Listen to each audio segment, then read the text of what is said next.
You are floating. Not floating the way you float in a swimming pool. Floating the way a dead satellite floats. Completely weightless. Completely alone. Completely unable to do anything about what is happening to your body right now. The airlock behind you is sealed. The ship is 40 meters away. You can see it. You could almost touch it. But between you and that ship is something that has no temperature, no pressure, no air. Something that human bodies were never designed to survive in, not even for a minute. You have approximately 15 seconds before the damage becomes irreversible. This is not science fiction. This is physics. And today, we are going to go through every single one of those 15 seconds. Because what actually happens to the human body in vacuum is nothing like what Hollywood taught you. Most people think you explode. You don't. What actually happens is worse. Let's start with the thing everyone gets wrong. Movies have shown it 1,000 times. An airlock opens, a character gets sucked out, and within seconds they are a red mist. Dramatic, visceral, completely false. The human skin is remarkably elastic. It is not a pressurized can waiting to burst. The outer layers of your body, skin, fascia, muscle, they hold together under vacuum. You do not explode.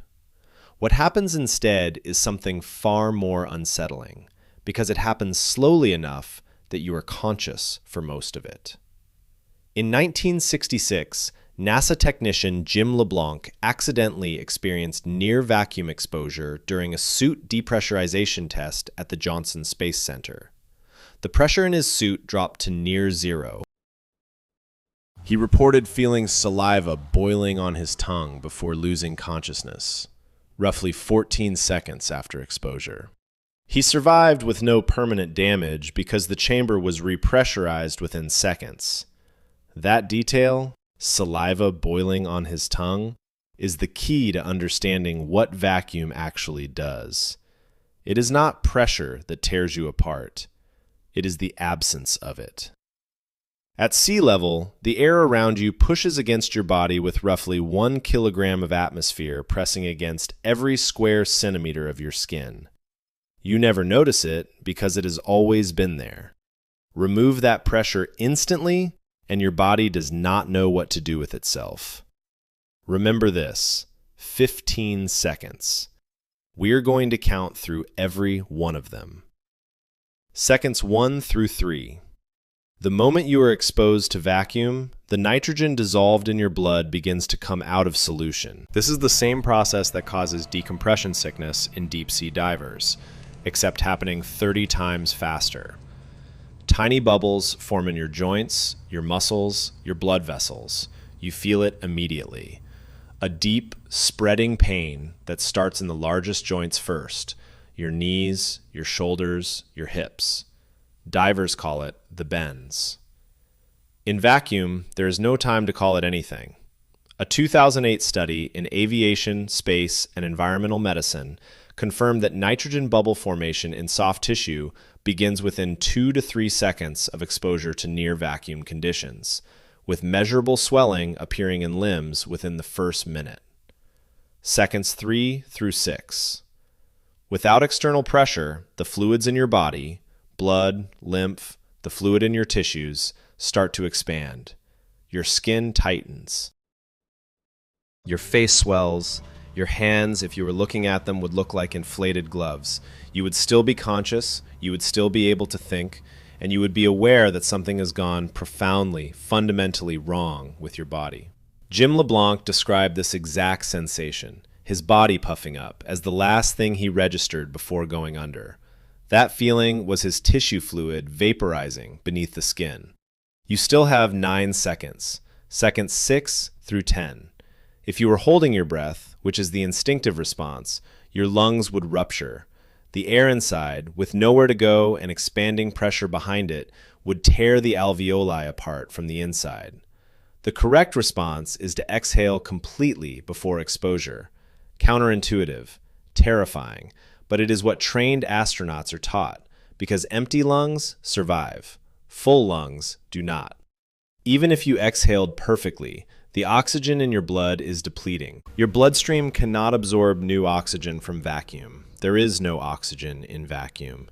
Your brain is about to notice. Seconds 10 through 15. At roughly the 10-second mark, your brain registers a critical failure in oxygen supply. Not like falling asleep, more like a switch being flipped. Your vision narrows, not slowly, instantly. A tunnel forms at the edges. Colors drain. Your ability to form coherent thought collapses within 2 to 3 seconds of oxygen deprivation. At 15 seconds, you are unconscious. And here's the thing nobody tells you. If someone repressurizes the environment within 90 seconds, you survive. Completely. The bubbles reabsorb, the swelling goes down, the body, astonishingly, recovers. Jim LeBlanc walked out of that testing chamber. He went home that evening. But if repressurization takes longer, if you are not in a testing chamber but in actual space, the timeline changes entirely. How long did you think you had? Drop it in the comments. Most people are off by a factor of 10. 90 seconds is the window. Beyond that, oxygen deprivation crosses from unconsciousness into irreversible neurological damage. The same threshold applies in cardiac arrest, in drowning, in any situation where the brain is denied oxygen. At 2 minutes, brain cells begin dying in clusters. First, the cortex, the part responsible for reasoning, memory, personality. Then, the deeper structures. At 4 minutes, even with full resuscitation, permanent cognitive damage becomes likely. But here's what makes space different from drowning: the temperature. Space is not cold the way a freezer is cold. A freezer transfers cold to you through air contact. Vacuum has no air. There is nothing to conduct heat away from your body. So, paradoxically, you do not freeze quickly in space. You radiate heat away very slowly through infrared radiation alone. NASA's thermal modeling suggests it would take anywhere from 12 to 26 hours for a human body to completely freeze in deep space. But there is another side to the temperature problem. If you are on the sunlit side of your spacecraft, solar radiation hits you directly with no atmosphere to filter it. Surface temperatures in direct sunlight in low Earth orbit reach 120 degrees Celsius. Your suit handles this. Your skin does not.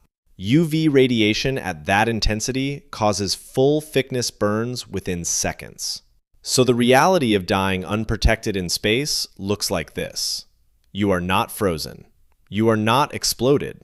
You are swollen, burned on one side, radiating heat from the other, unconscious from oxygen deprivation, with nitrogen bubbles destroying your joints from the inside.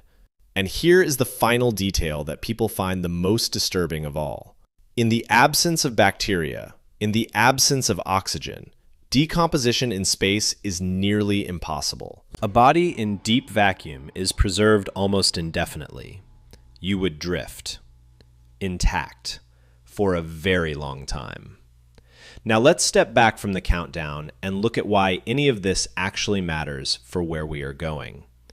Elon Musk wants to put humans on Mars.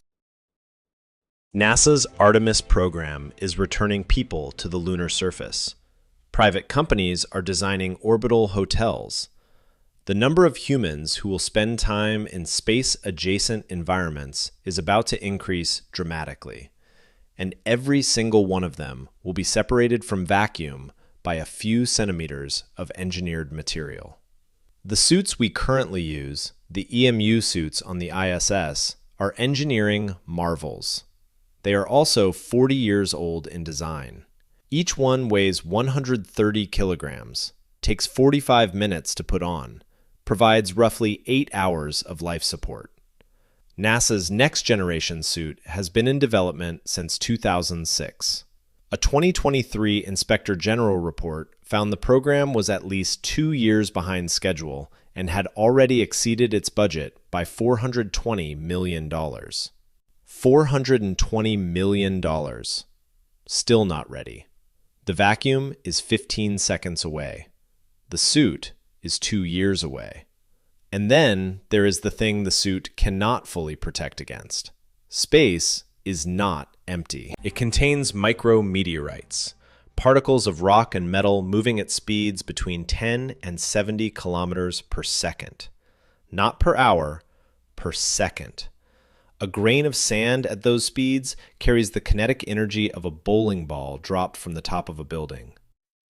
In 2022, the ISS Canadarm2 robotic arm was struck by a micrometeorite that punched a 5-millimeter hole through the carbon fiber boom. 5 millimeters in a robotic arm is a maintenance issue. 5 millimeters in a spacesuit is 15 seconds. Let's go back to where we started. You are floating. The ship is 40 meters away. The airlock is sealed behind you. Except now, you know exactly what those 15 seconds feel like. The nitrogen leaving your blood, the swelling in your joints, the saliva on your tongue beginning to bubble, the tunnel closing at the edges of your vision. You know you have to exhale, not hold your breath. You know the cold is not coming fast enough to save you. You know the sun is burning one side of your face while the other radiates heat into nothing. And you know that if someone reaches you within 90 seconds, you walk away. That is what every engineer designing every seal, every valve, every redundant pressure system on every spacecraft is working toward, keeping one number above zero, the seconds between you and vacuum. Space does not hate you. It is simply indifferent. And at 15 seconds, indifference is enough.